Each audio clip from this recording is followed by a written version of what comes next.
All right, Chapter 17, Section 5, titled Wilson's New Freedom. In this section, again, we're going to examine the strong reform agenda of Wilson, see how women won the vote, and then examine Wilson's view of civil rights. Maybe just a quick note with regards to Wilson's background. He's going to be born and raised in the South, so he's really the first president from the South since before the Civil War. He was the son of a minister and had a very strict upbringing, but a very, very good education. He'll eventually spend some time as a lawyer. He'll also be president of Princeton University. In 1910, he's elected to governor of New Jersey, where he supported a very progressive program such as direct primary, workers' compensation, and the regulation of public utilities and railroads.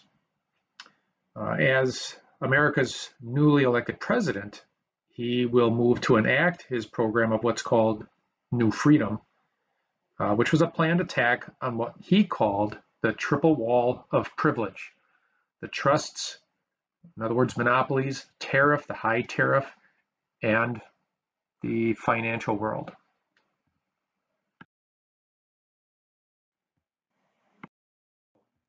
Let's look at his attack on that first wall of privilege, the trusts and monopolies.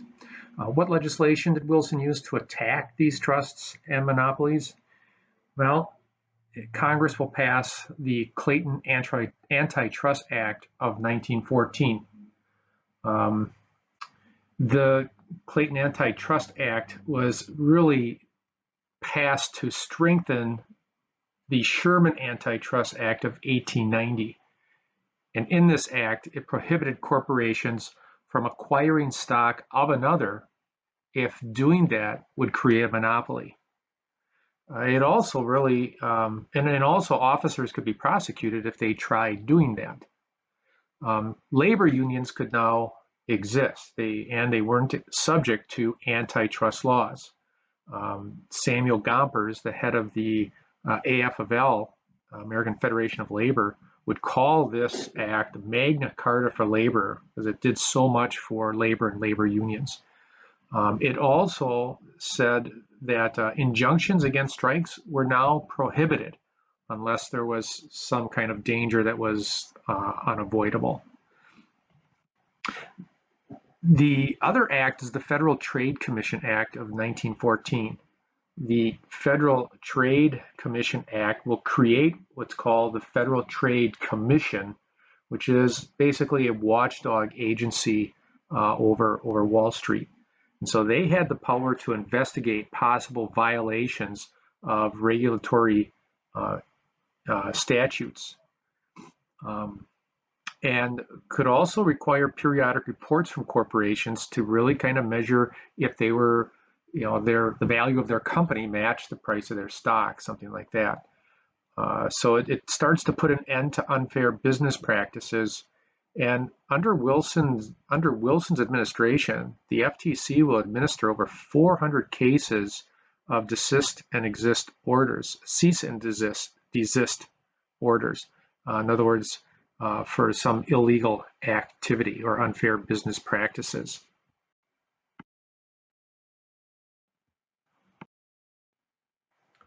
All right. In Wilson's, again, attempt to reform the financial world, how was the lowering of the tariff and the introduction of the income tax related? Well, first of all, in 1913, Congress is going to pass the Underwood tariff, but it's going to take Wilson to use his bully pulpit to really convince Congress and the American people to get that tariff lowered. And by his bully pulpit, a little different than Teddy Roosevelt's. He didn't pound his fist or anything like that. He simply went in front of Congress, the House and the Senate, and presented this bill himself and pleaded his case, establishing the precedent of presidents delivering a State of the Union message in person. This will eventually get passed, putting in place the lowest tariff rates since the Civil War.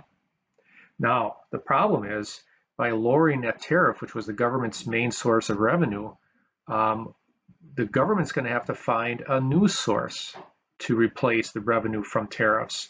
And so what he does here is he utilizes the recently ratified 16th Amendment that legalized a graduated federal income tax. And so obviously in a graduated income tax, larger income taxes are taxed way more than smaller income taxes or income. And by 1917, the government was already receiving more money on income tax than it had ever gained from tariffs. Amazing that much money is produced from that. And even today, it's the government's main source of income for all of their spending. All right, as we continue with Wilson's financial reform, we want to see how did Wilson reform banking? Well, the nation definitely needed a way to strengthen the ways in which banks were run, as well as a way to quickly adjust the amount of money that was in circulation. Well, Wilson's solution was to establish a decentralized private banking system that was under federal control. And this was the passage of the Federal Reserve Act of 1913. This Federal Reserve Act divided the nation into 12 districts with one central bank in each district. Now, these bankers' banks could then serve the banks within their district. That way, they could issue new currency in emergencies much more quickly than one bank that was sitting like in New York City, thus saving those banks and protecting people's savings accounts. So they could transfer those funds to member banks that were in trouble. And again, it protected customer savings. Whereas if they couldn't get money to that bank fast enough, say it was coming from New York City to Milwaukee, it would take too long, and the banks in Milwaukee would run out of money and then close, and everybody else's money was lost. This, by the way, turns out to be one of Wilson's most enduring achievements because we still have that Federal Reserve Act in operation today. All right. Now, while Wilson pushed hard for reform of trusts, tariffs, and banking, determined women intensified their push for the vote. So how did women finally win the vote? Well, as of 1910, women had federal voting rights only in Wyoming, Utah, Colorado, Washington, and Idaho. The suffrage movement was given new strength by growing numbers of college-educated women. And a lot of these local movements use door-to-door campaigns to reach potential supporters. Now, following the lead from their fellow suffragists in England, they used increasingly bold tactics, such as even heckling government officials. And national movements led by Carrie Chapman Catt, C-A-T-T, concentrated on several tactics, such as painstaking organization, close ties between local, state, and national workers, establishing a very wide base of support, and cautious lobbying, and what they considered gracious, ladylike behavior. These efforts, and finally America's involvement in World War I, finally made the suffrage for women inevitable. Which leads us to what was the 19th Amendment. Now, that was the amendment that granted women the right to vote, which was ratified in August 1920, which we're coming up on the celebration of 100 years of that. And how does the right of women to vote affect politics today? Well, it had a very profound effect then as it does today. First of all, you're going to obviously have higher voter turnout. Also, you start to see more women candidates and office holders. And of course, men have to now focus on women's issues, whereas they didn't have to really worry about that all that much before.